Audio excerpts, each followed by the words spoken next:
أجمد 10 لعيبة في تاريخ مصر. أبو تريكة.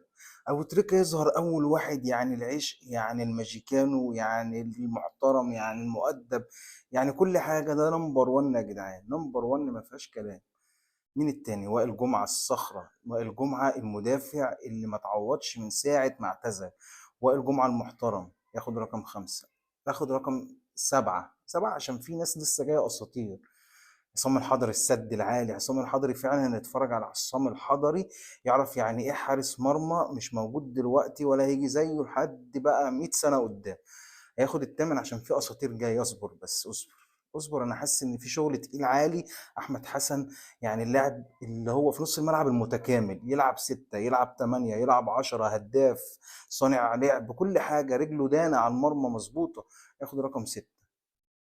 مين تاني؟ ابو صلاح. ابو صلاح يعني لو ما فيش ابو تريكة كنت انت تبقى نمبر 1. بس طبعا نمبر 2 عشان ابو تريكة ده ما فيش زيه. ميدو العالمي. ميدو اللي المسيرة الاحترافية بتاعته العجيبة الغريبة، بس ميدو برضك عمل يعني تاريخ، بس كان عقليته وحشة شوية فياخد رقم 9. شيكا. شيكا العشق. شيكا الروح. شيكا المهارة. شيكا الحلاوة. شيكا الجمال. شيكا الار2. 3. الخطيب بيبو. بيبو برضك كان لعيب خرافي برضك. بيبو يعني كان عالمي. حازم امام. زوما الثعلب الصغير. المهاره، يعني تتمتع وانت بتتفرج على كرة القدم، يعني السهل الممتنع، يعني رقص 3 في 1. ياخد رقم 5. شيكا تاني.